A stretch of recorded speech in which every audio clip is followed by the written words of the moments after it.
Hey everyone, and welcome to episode 21 of Death Space Filling the Void. Hey, we're deep in November now, right? Gotta get those workouts in now, because Thanksgiving is coming. You ever see the meme of the guy behind a tree rubbing his hands together? That's what your sweatpants are looking at you like now. They know their turn is coming. Right, because right after Thanksgiving, all the holiday parties start, or work things, depending on where you are. And it all just leads to pounds. Just pounds and pounds. And every year I try not to do it.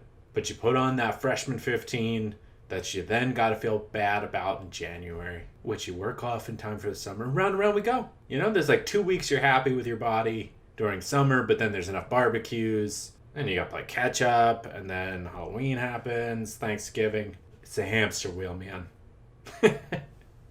Yeah, very excited for Thanksgiving coming up in a couple weeks here. Probably going to take a week off from posting the podcast so I can be present, not think about anything.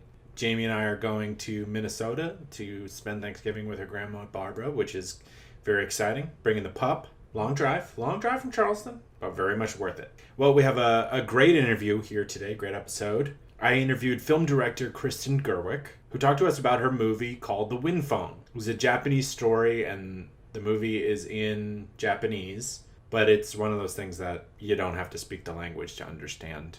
Right, of course there's subtitles, but just from the actors' faces and what's going on, it's very easy to understand and to connect with. And when Jamie and I watched it, we were absolutely teared up. And it helped us connect with the people of Japan. Not that the news stories of the tsunami weren't bad enough, but when you're on the ground level and you're seeing people expressing their grief and their trauma, you can just connect with them. And so it's a beautiful movie, and it reminds us just how much people are all the same around the world. So yeah, we talk about the movie, the idea of grieving into a payphone, very interesting, creating space for yourself to grieve, and a lot more. So before we get to that interview, I just want to mention that if you're liking the show, to please remember to rate, review it, and to check the show out on Facebook, Instagram, Twitter, and YouTube. I almost did the or. I haven't done that in a while. The and or YouTube. Well, all right, let's throw it over to Kristen Gerweck. As always, thank you so much for listening, and enjoy. Joining me now on the podcast is film director Kristen Gerweck. Recently directed The Wind Phone. Kristen, thank you so much for coming on Death Space Filling the Void. Thank you for having me. I'm actually really excited to be here and to share more about the themes of the film and how this project came to me. And I think this is a perfect space to discuss it. Well, thank you for saying that. Yeah, there's just so much about your film to discuss. So why don't we just start by you introducing yourself a little bit and telling us a little bit about The Wind Phone. Sure. When I first discovered this is based on a true story in the aftermath of the tsunami in 2011 in Japan, and there's this really great segment on This American Life that covered the true story, where essentially what happened was after the disaster, a local in the town, he had created this phone booth prior because he had lost a relative of his, and he was using the phone to speak with him, really, to share thoughts with him and to be able to connect with him. So he had the idea to open it to the public and really turn kind of his personal grieving experience into kind of a collective opportunity for the survivors who had lost loved ones in the disaster, and many who really didn't have any closure, as a lot of bodies went back out to sea or were never discovered, which can be really difficult. Tens of thousands of people. Tens of thousands. Yeah, it's not, it's a, when you digest that number, it's... They call it their 9/11. Yeah, absolutely. In Japan. And the Japanese typically, at least from what my actors, because the actors in the film were all born and raised in Japan. It was really important for me to source actors that had grown up in Japan who would have connections to the disaster, would say that showing emotion is not always as embraced in their culture. So having this outlet to hold space for grief became so important for so many survivors of the disaster. And what I found interesting is there's this kind of unique experience of grief, but then there's this collective movement happening. And I thought, God, what a beautiful manifestation of grief, where you have this personal space where you can kind of be free to grieve, in these four walls without any judgment. You can really be free to speak or say whatever you want. Mm-hmm. And then this kind of collective healing experience, and that all of these survivors were visiting. Sometimes there would be lines and they were sharing this healing space. And it just blew my mind. And at the time, I had sold a show and was like, about, writing the episodes, and we were about to shoot.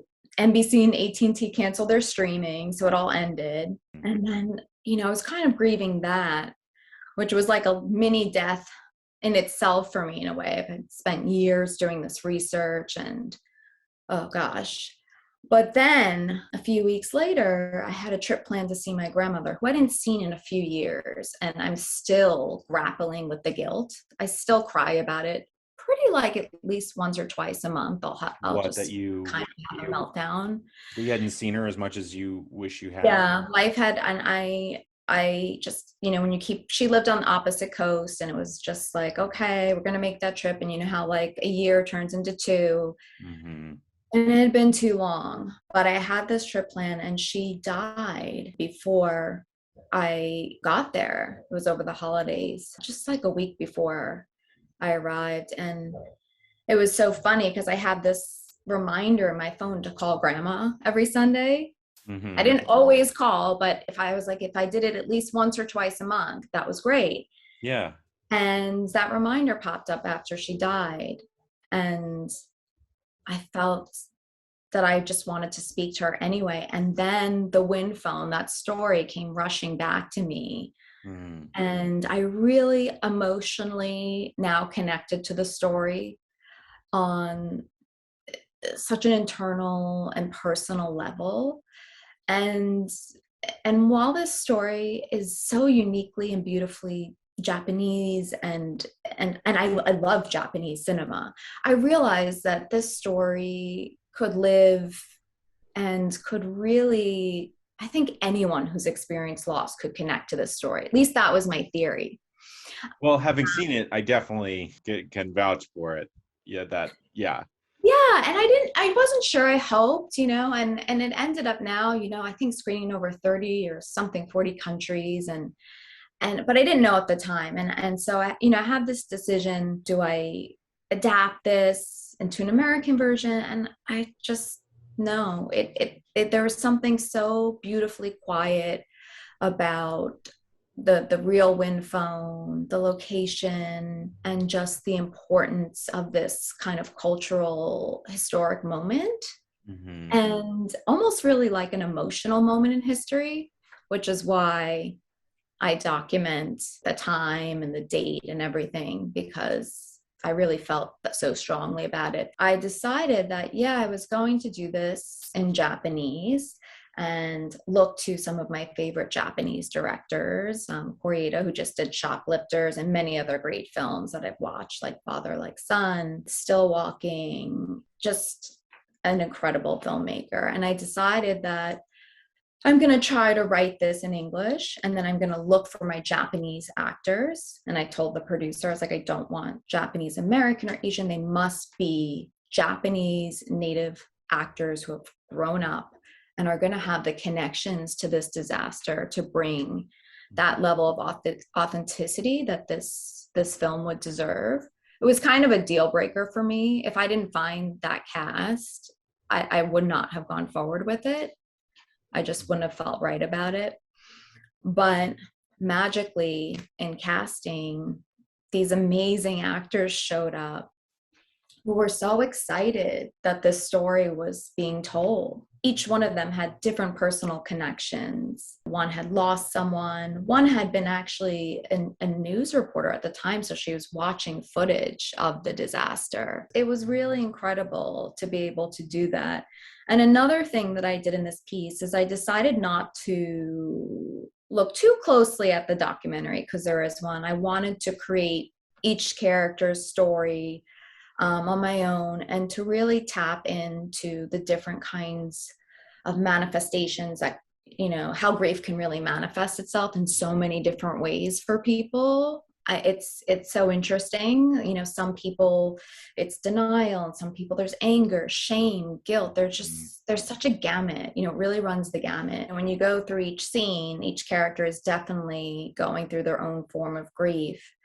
And it was such a beautiful experience to work with these actors. And while the story was there, I really encouraged them to personalize their connection to this, and each one of them had such profound and heartbreaking ways to do so. Oh yeah. And Extremely expressive. I mean, just to provide context to the listeners, so it's this beautiful, beautiful overlook, I guess like a hill that overlooks the ocean, absolutely gorgeous. And each person is going and having their moment in this payphone. And people right, are exactly as you're describing. It runs the spectrum of emotion. Some people come out ready to cry immediately. Some people are angry. Some people are just at the end of their rope, and you're just a close shot of their face, just building to this extremely emotional moment. So I just wanted to provide like oh yeah, I should what. provide. So yeah, this phone booth, it's a coastal town, so it is close by the ocean. And what we decided to do to really drive the surreal kind of nature of this connection and this type of moment that you could have is we have it set on a vast ocean view horizon on a cliffside, and there's this payphone, and when a viewer first comes in and sees this, it almost feels like a surreal reality. Is where are we? What is going on? And it opens up with saying based on true events, and calling out the location in Japan and documenting the time. And then each caller comes one after another. And at first, because what we did this purposely is that they're not explicitly saying that anyone has died, or referencing the disaster in a way that a viewer who wasn't aware of this story would know. And so we're trying to figure out how all of these callers are connected. And then by the end, we realize this harrowing reality that they've all lost someone in this disaster, and they're really all here to grieve or find closure. And some people, when they watch it, they're able to make that connection earlier on, whereas others by the end are completely surprised. So it's interesting because everyone has their own experience with it. And I think that people also, depending on if they've lost someone and what their emotions are, have different experiences with the film or connect with different characters. Yeah, I can definitely speak to my experience. I watched it with my girlfriend, Jamie.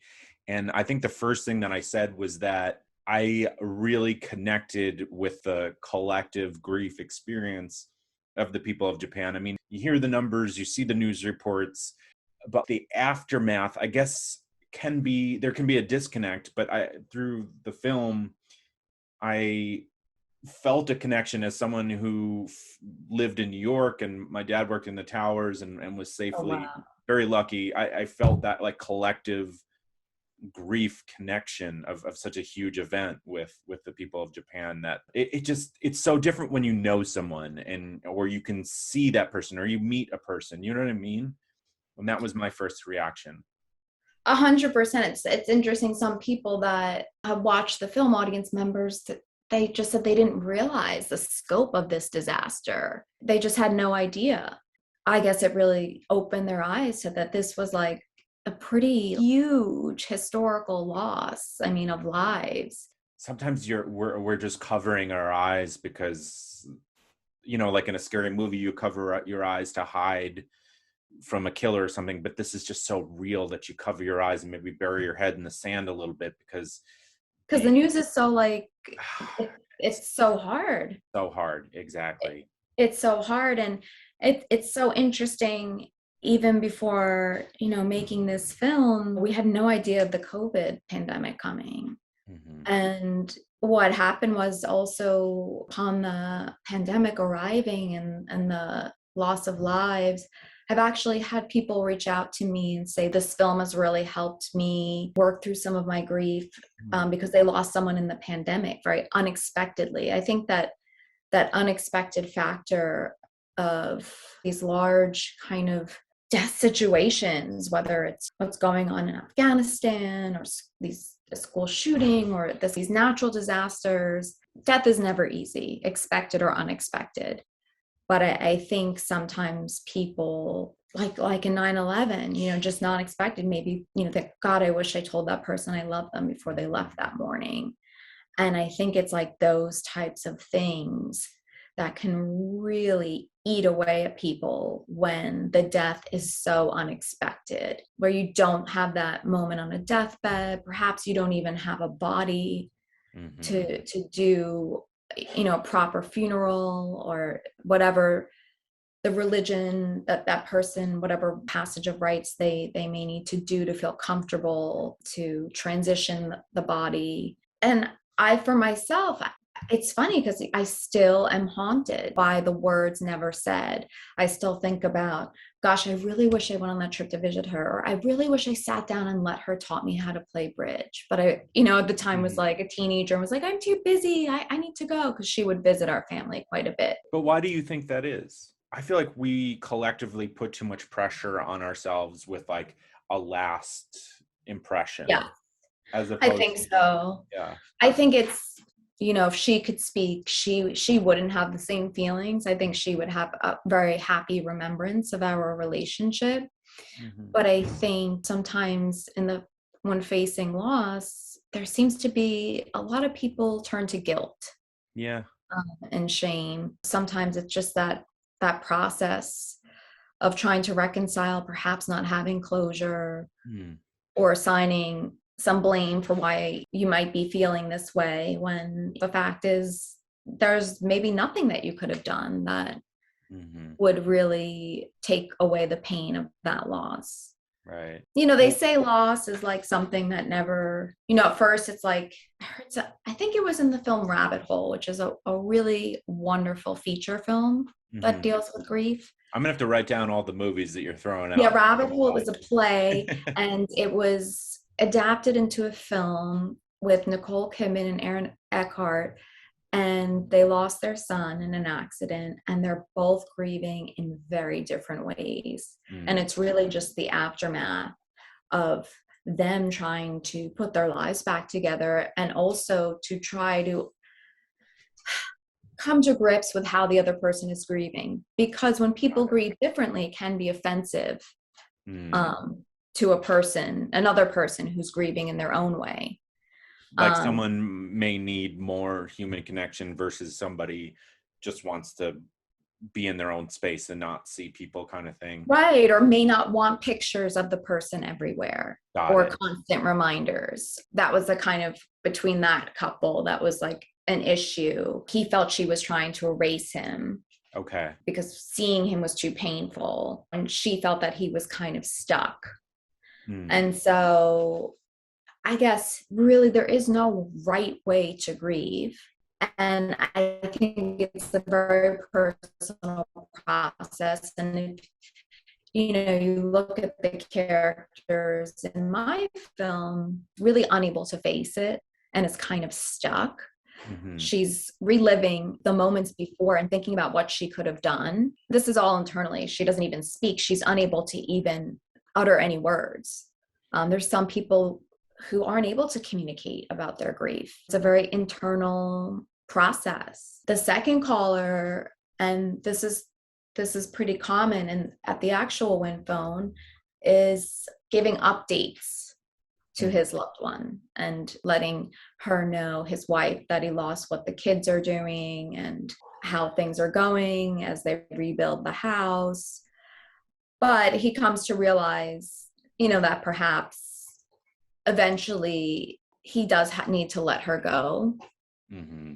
And then we have another caller who's keeping a secret from her father. I like the one caller. It was, I don't know the relationship, but it was like, you have nothing to say to your father. It was like maybe an Oh, yes. adolescent who was like, I don't know if I want to do it. And like an elder was like, you have nothing to say? Get in there, you know? Yeah, it was the grandmother. Yes. Yes. Presumably it's alluded to that the mother's still very depressed, so she's taking her granddaughters there to speak to their father.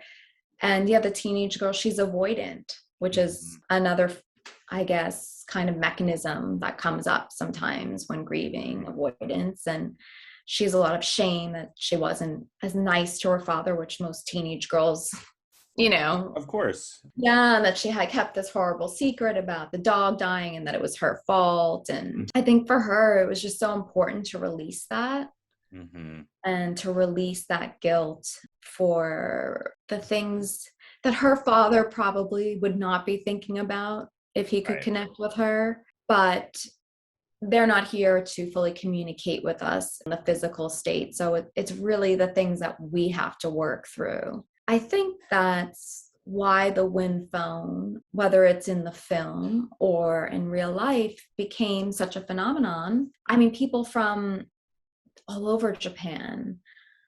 I mean, it's tens and thousands of visitors, even who were not a part of losing loved ones in the disaster, but just losing a loved one, have Mm-hmm. traveled to this phone. And other wind phones are starting to be installed in other parts of the world.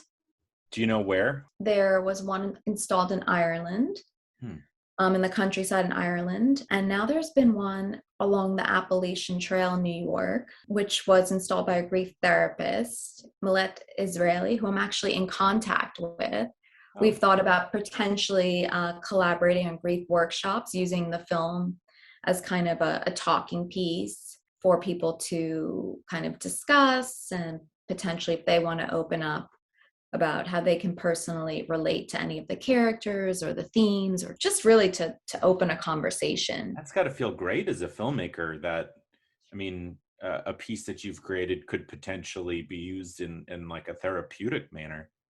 It's more than anything else, we've won these, awards, all these film festivals. More than anything else for me, that is what makes me light up inside. Oh, good. That's why I'm in film. And every time even just one person reaches out to me and says that this film has touched them or helped them in any way. We showed the film in at a hospital for chaplains dealing with those in hospice. Mm-hmm. It's such a beautiful experience. And really, we just talked about the importance of holding space for those who are grieving. Mm. And the chaplains were really, the wind phone for them was kind of a metaphor in a sense for how they could hold space. Mm. They could be that wind phone, because the moderator and leader of the training session was really emphasizing how important it is when someone is grieving, is sometimes not to try to fix it or Yeah. just to listen, Yeah. just to Absolutely. hold space, and just to hold space for that person. That's sometimes really all that's needed in that moment. Mm-hmm. And it's our human nature, of course, to, even mine, I get so uncomfortable if I think, even on set, someone's uncomfortable, or in life, I automatically want to come up with a solution as how I can make them more comfortable or fix the issue. But what I'm learning a lot of times is it really just doesn't require that of me. That Mm-hmm. really all it requires is listening, and Yeah. for people to be heard, their feelings to be heard, and that they have their own solutions. And that things will take time, right? It's not going to be like that conversation happens and then they're back to who they were. There's somebody different now. They're changed. Of course. I mean, through this film, and it's so interesting because I am actually very terrified of death. It's something I think about now and then when I grapple with the thought of it at night. I could go really into a state of panic, the heart racing, all of that. It's just, I think it's one, it's just out of our control. One, it's so unknown. There's really no planning around it. There's no navigating it. It's really just about surrendering, which I think in general in life is a really great way to live. Sometimes really surrendering to what's happening around us instead of resisting.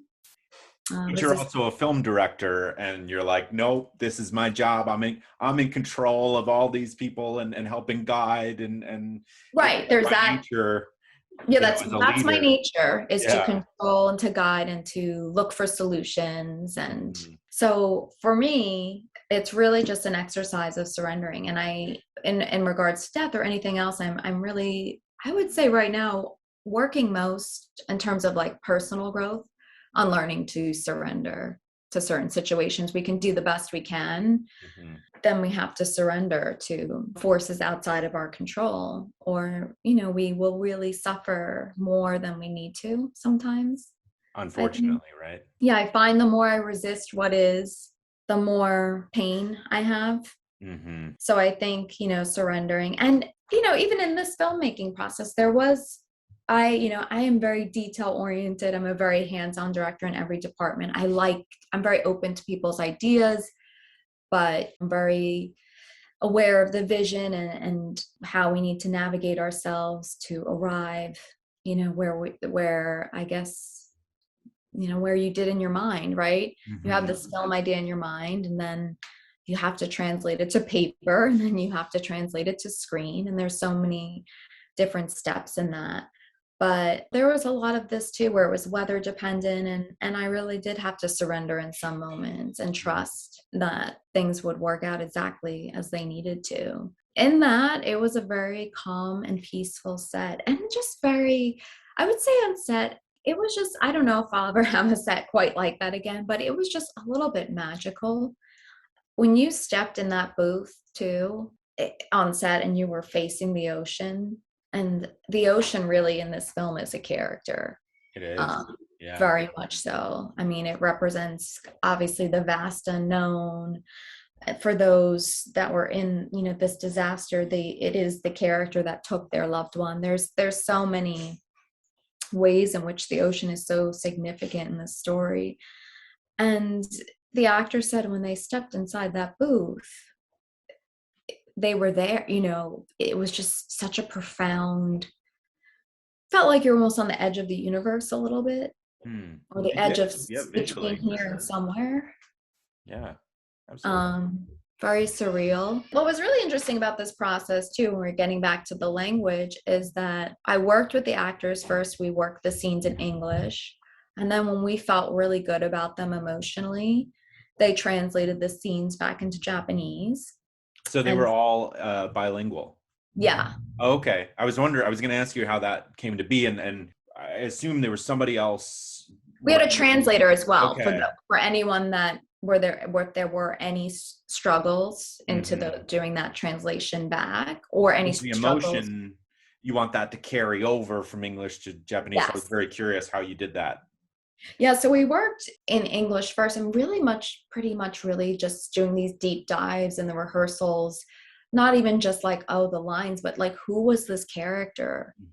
What were the circumstances of this loss? What happened days before, or maybe even months before? Where were they at the time of the loss? A lot of it was just those emotional deep dives, and then making sure that all lined up with the script that I had. And so that's kind of how we did that. And once we felt really, we landed in the right place emotionally, I translated it back into Japanese, and we had a translator on set. But it was so funny because it actually forced me to be so emotionally close to my cast in terms of their performances, and even relationship wise, all of us are still in touch, and I still see them. That's great. From time to time. Yeah, it was just great, bonding experience. But yeah, the translator, she was there, but I knew where they were, what line they were on, based on where they were emotionally. Oh, okay. It was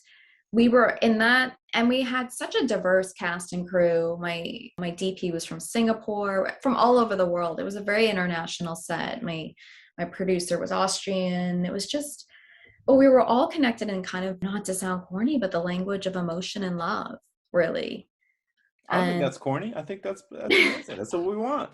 I mean, yeah, it's the best thing you could ask for, I guess, on a film set, right? It's Yeah. not always the language of emotion and love that's dominating the vibe on sets. Right. But yeah, it was just it was, and if people needed to take breaks, sometimes it was very emotional for different actors, and also just whether it was personal or it just being in character got too heavy. I was very protective about them having the space they needed to take a time out or to take a moment, because what is more personal than that? It's, diving into that kind of state and everyone watching you. It's a lot. And to do it over and over again, multiple takes, it's quite demanding work. I imagine sitting and they're probably recalling something to help them emote, Absolutely. and so it's just like reliving a potentially like the worst day of their lives over and over again. Yes, over and over again. Exhausting. And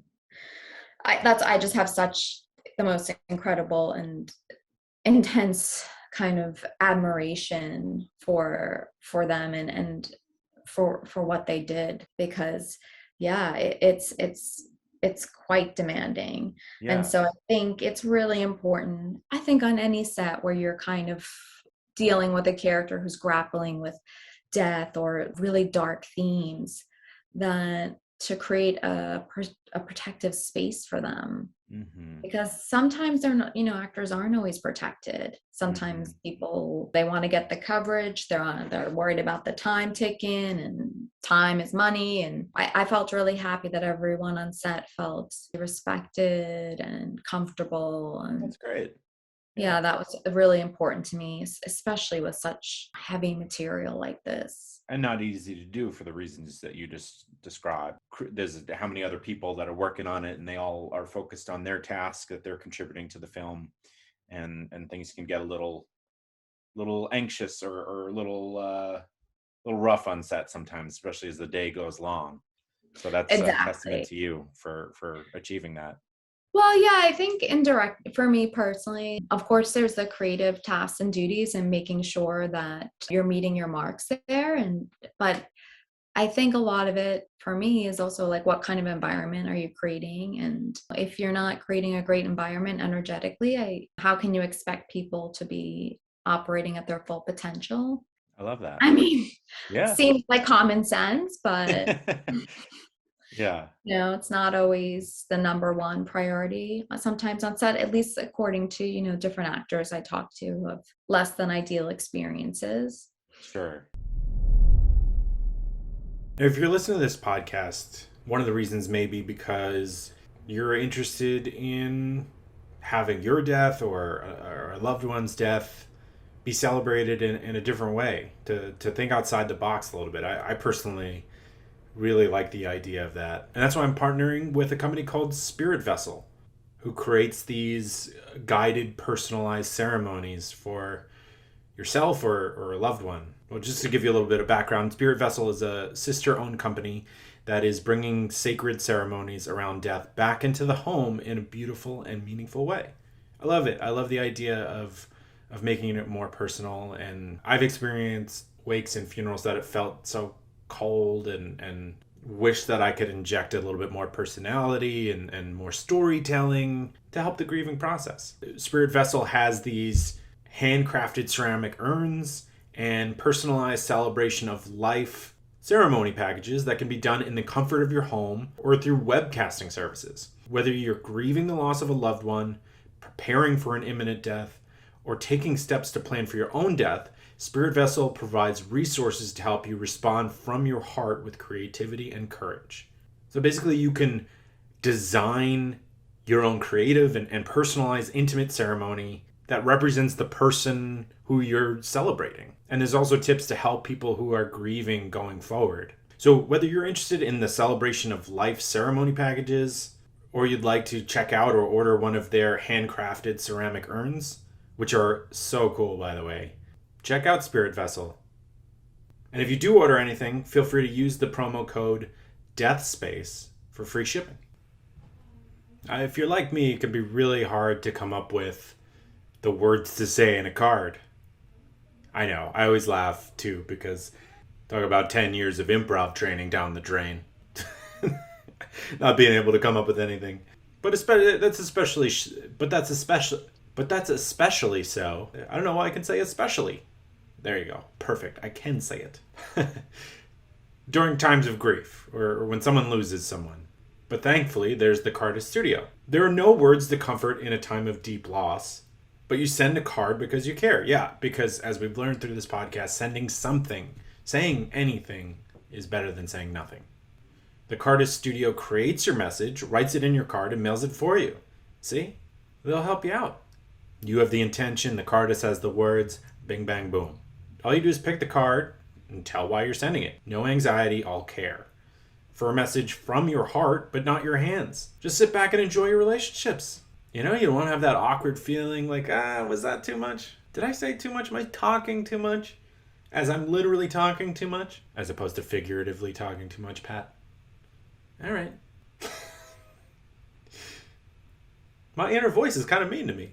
TheCardistStudio.com, thoughtful, just got easy. And better yet, you can use the promo code DEATHPOD, one word, for 10% off all orders. You ever lie in your resume? Huh? Look at me. Look at me when you're lying. No, you should never do that. That's a terrible idea. But it can be daunting to look at a job listing, see everything that you have and things that you probably don't have. But we can fix that with My Software Tutor. My Software Tutor offers 3 levels of real-time Zoom-based courses with a live instructor. So I'm going to keep you on task. They've seen it. They've heard it. They've seen the resumes. They know the holes. But they're here to help. They'll deliver practical, functional business skills in a friendly and supportive environment. It'd be funny if it really wasn't a supportive environment. Like, when are you going to understand this? Of course, that's not the case. That's just the anxiety or reliving fear dreams we had as children. These courses will increase your marketability. The job market couldn't be better right now. So it's a perfect time to invest in yourself and improve that resume. Whether you're an employee, job seeker, consultant, or contractor. You can sign up for these classes at mysoftwaretutor.com and use the promo code POD20 to save 20% off all registrations. Would you look at that? All right. Enjoy that new job. Well, I wanted to ask you about the practice of entering a win phone. Let's say I was placing you in a win phone, and how would you, and I don't mean to put you on the spot, Yeah. but how would you start? I'm trying to think of it as like in practice, someone who's grieving enters into a payphone. Like, did the actors or you help them go in a specific direction? How do you start the process of talking into the phone? Well, which each character, because they each were thematically had different forms of how their grief was manifesting. I think first it would be surrounded by what were your feelings around this person that you lost? What was your relationship like? Was it in a good place? Wasn't it a difficult place? Were there things that you needed to tell the person that you hadn't? And so I think that's what's so interesting is that you kind of, when you step into a win phone, and I think that anyone can create this space for themselves anywhere, there really are no rules. I think it's really, I would say the most therapeutic thing is not to think about it and let your stream of consciousness flow, which is really probably a lot of your intuition, your subconscious, kind of being able to rise to the surface.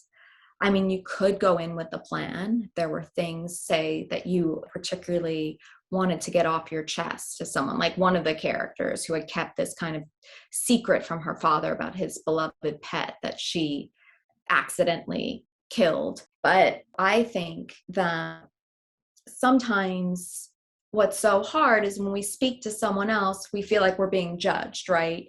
Automatically. So we're thinking, well, what should I say about my grief? What are you expecting? What are you expecting? What sounds best? And that's what I thought was so amazing about having a space, this enclosed space out in nature where you kind of feel this sense of solitude Mm. and you're really away from everyone and there is no expectation. There is no script. It's just let your stream of consciousness flow, just as the way, people advise in a journal sometimes Hmm. can be really helpful too, where we don't judge our words or, oh, that doesn't sound like a great sentence, or I wish I said that a little more eloquently. I think having that kind of freedom is where a lot of things too that are repressed Hmm. as well may start to come to the surface. We repress a lot because we're feeling judged. And, one of the characters said that even as a child, he would make his phone calls from a payphone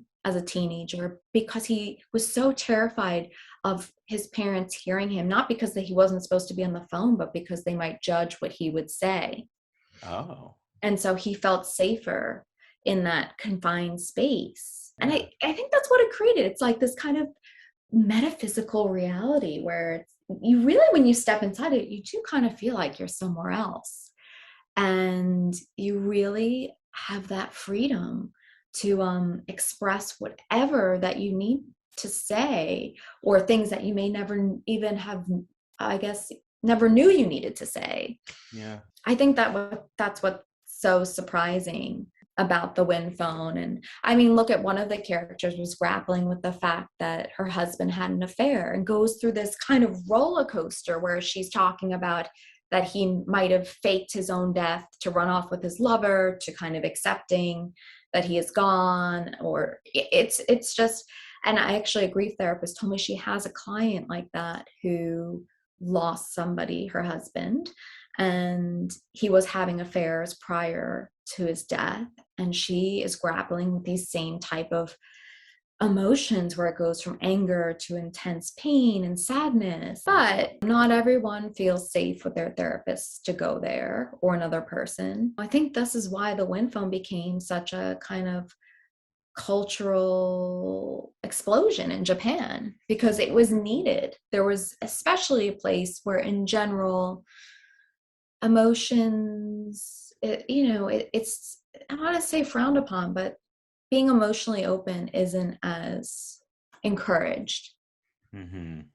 The Um, etiquette around a payphone, I mean, maybe it's different in other countries, but it really is that you shouldn't be eavesdropping, right? So it's like you're describing that people are supposed to give you some room to do yeah, what. to stand, if there were more people there, they would stand some space apart. Hmm. Or sometimes there wasn't lines, but other times, like the anniversary or different points, there could be more than one person visiting. And so yeah, there was a certain etiquette to give people that space and to not really try to look at what was going on and not to obviously eavesdrop. But yeah, I think it's so interesting, and I'm actually myself debating using the phone, the payphone from the film, and installing it in Joshua Tree. That would be a good Um, place for it. Potentially, yeah, as another wind phone to pop up. And what a beautiful thing if this could continue to spread. I mean, Hmm. just there's so many. I mean, just like wow, like I can't even imagine those people in Florida grappling with that building collapse. I Yeah. mean, there's just been so much kind of these mass unexpected deaths, and I think that grieving in your own way is important, but I think there's something really healing about grieving as a collective, as Hmm. you mentioned before. That community, I think that's why I'm sure that people gravitate towards podcasts like yours and to these different grief organizations I've connected with, and we're raising grief awareness. And it's just a fact of our lives that we will continuously be grieving. Yeah. We will continue to So lose heavy to loved ones. think, right? It's so heavy to think, but Yeah. it's so true. Actually, through in making the wind phone, I had that loss with my grandmother. And then when we were promoting the film, I actually lost my son, who I was 5 months pregnant with. Oh, I'm so It sorry. was it was really, really hard. And 2 weeks later, I was on a stage having to talk about grief, and there I was again facing this almost a loss like that. It's like a tidal wave almost itself. Mm-hmm. And, I didn't share that day. It was too soon for me to share with the audience what had happened. But it was a very emotionally loaded Q&A. And so I think this is the kind of film where, for me, as probably I go through life and lose loved ones or things happen, that I can always reconnect with. Mm-hmm. I mean, obviously, you had these two heavy moments in your life, but I was curious if working on such a film related to grief, if your thoughts or feelings or your approach to grief changed while working on the film. Well, for one, I'll say that in working on the film, it was very much an endeavor for me in channeling my grief. Okay. For me, whether throughout life, creating has always been an outlet to working through grief for me. Mm-hmm. It really seems to help me personally to create something from loss and to and in that creation, of course, every time you work on a film, you learn all these new things, no matter what it is. But in this, I really learned the importance of holding space for grief. Initially, yeah, that was a thought, but I was so devastated by this loss and wanting to connect with my grandmother that I knew emotionally right now this was a good time for me to pursue this film. And I wrote it in like a week and I was like, let's do this. And we were shooting a month later, happened very fast. That's so fast. Wow. Very fast. It was just boom. And then going through this process and talking to different people on the cast and their stories, I realized myself how important this wind phone was for me and holding space. And yes, I still continue to have those call reminders from my grandmother, to have those moments to connect with her. And I really find that that has immensely relieved my guilt and pain for not having the time that I wanted with her. What, that To it gives you a space to think about her? Is that what it does think for you? about her, to speak with her, Okay. to make my feelings and thoughts to her known. Hmm. Obviously, she is not responding back, but I've had moments where I've had little signs. I don't believe in coincidence, but whether they're coincidence or not, they were quite comforting for me. I think it's really something, back to rabbit hole, they say at first it's like a brick and then eventually becomes like a little stone that you carry around in your pocket. Mm-hmm. So I think it's always with us. It just becomes hopefully over time more manageable. But I think it's so, so very important to hold space and to make room for your emotions and not to repress them and bury them under the carpet and be like, okay, like life goes on. Because otherwise those feelings can, I think, brew and end up manifesting in more toxic ways, which could be, drinking yourself into oblivion or destructing other parts of your life. I think we've seen that. When you don't honor and hold space for that, it's going to find a way Mm. to make itself heard. And so, like, why not? Let's create like a healthy kind of space for it versus repressing it and having it manifest in all these dark and toxic ways that really are just going to add to the suffering that we're already enduring. I'm nodding for people listening. I'm just nodding along because I couldn't agree more with what you're describing here. That's exactly why I started this podcast, where there were times that I grew up with my grandma living with me, and Oh, wow. she passed away. I feel like I was drinking a little bit too much and Sure. was getting angry at moments that didn't call for anger, and I couldn't understand. My brain felt just so fuzzy. And so I definitely encourage people to, at times, you have to create this, you have to create the space, right? You have to go give yourself room to start to handle those emotions. Otherwise, I mean, I just like, I regret who I was at those times, and because it's not the person or the man I want to be. And how you avoid that is to go looking for those emotions and create that space for yourself, because they're coming out. 100%. Yeah. Well, I mean, really, it's a trauma. I just finished a pilot which really centers on trauma, to be more vague, but it's about a teenage girl who's grappling with DID, which is formerly known as multiple personality disorder. Except the thesis of my show is it's actually not really a disorder. It's actually the mind's ability to cope with the most unthinkable trauma. So it stores and compartmentalizes trauma in another part of the brain. So the going on part of it yourself can move forward. And DID, the way they portray it usually in film and TV, is always exaggerated. It's on a broad spectrum. And so a lot of people experience disassociation during traumatic events. And what happens is it can be stored in another part of your brain, but then it manifests in all these, just like grief can manifest in all these different ways.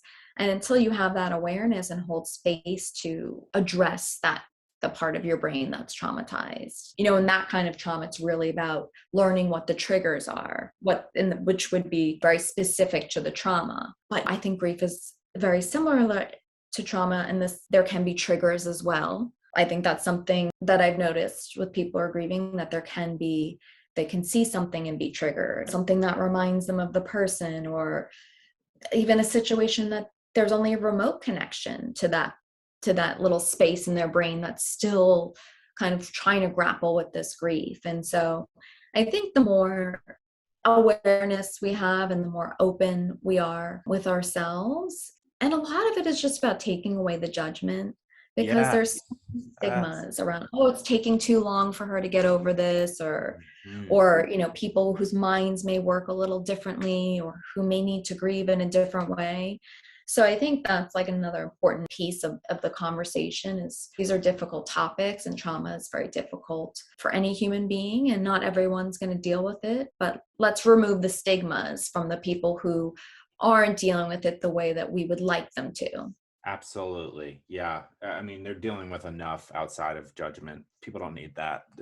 People have so many things under the surface that they're dealing with that and I'm just saying you is like collectively, we don't understand, right? So just allowing people to live their life. I don't know. I never really understood the level of judgment that gets cast on people. I know. And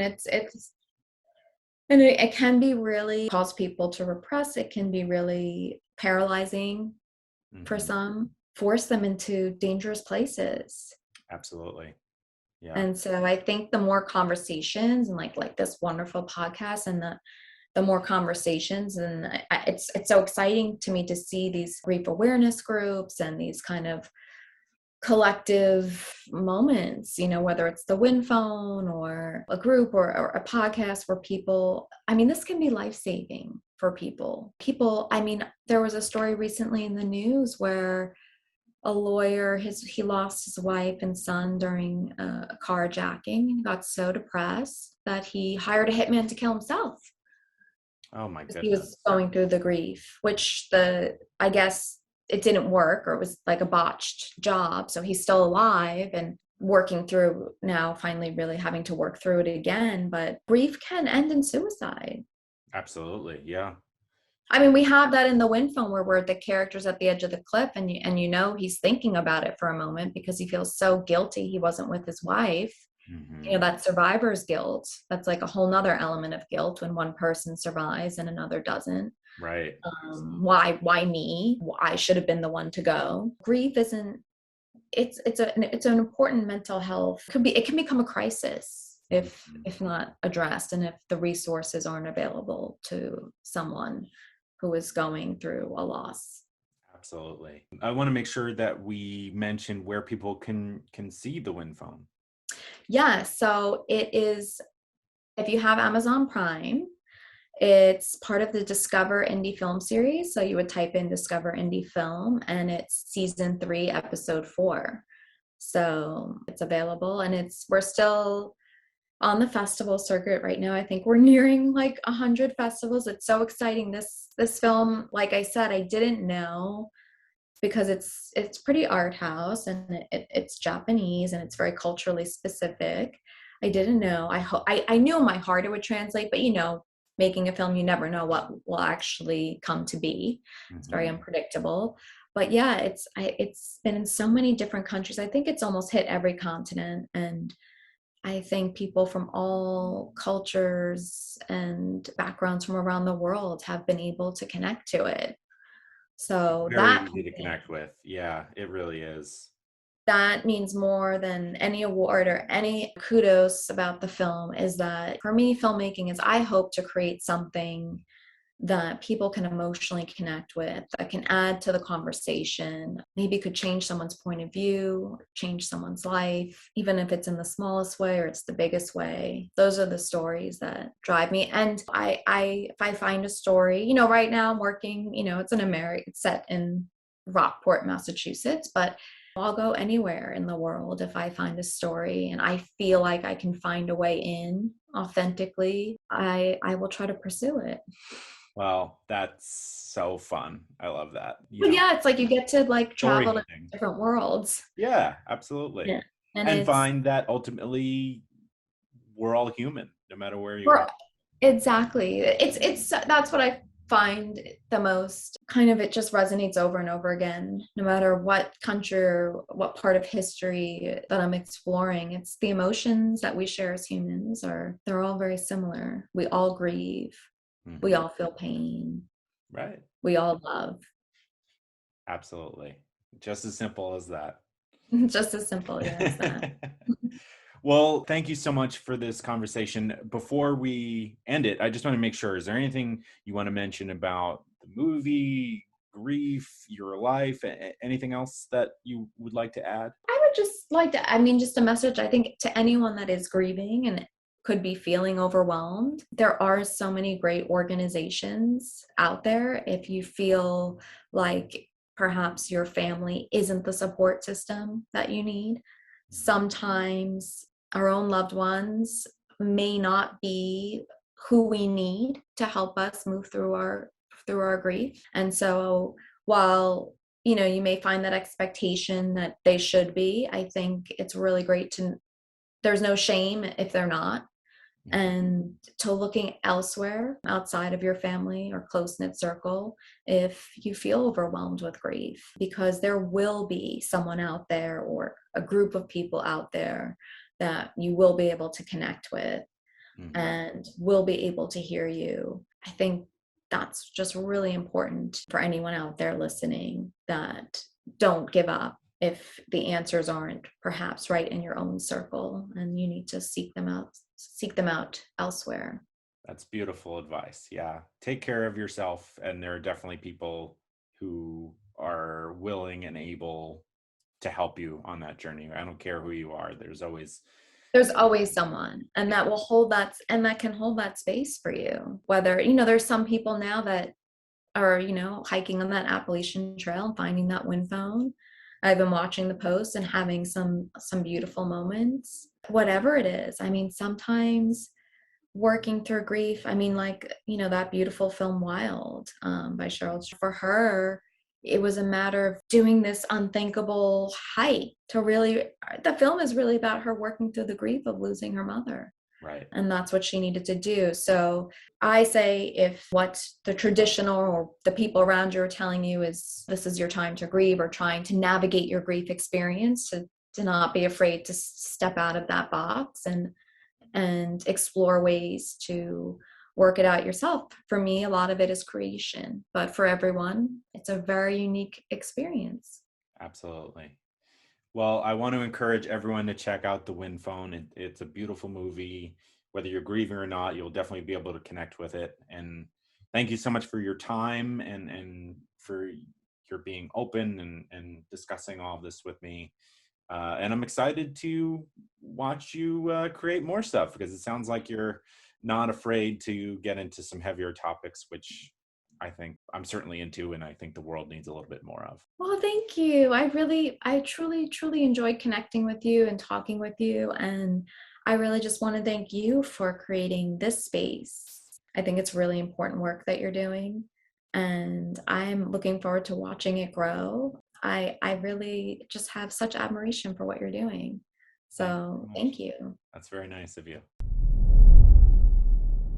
The idea of grieving into a unconnected payphone is really nice. It's like it creates a space where it may be tough for you to create space to grieve, right? If you're at home, you may feel weird if someone else is around or someone can hear you or see you. And of course, someone could see you in a payphone, but you're just having a conversation. Also, if it's a known win phone, everyone knows what you're doing, and people would only be there for similar things and would respect your privacy and your space. Because not everyone has a gravestone or can get to where someone's buried, especially the location of this wind phone. It was, a cliff to infinity, seemingly, the way the ocean goes off to the horizon, right there. But yeah, I think it would be a great thing if more wind phones popped up around the world. So yeah, thank you so much to Kristen Gerweck for her time and for creating such a beautiful movie. Definitely check out the wind phone.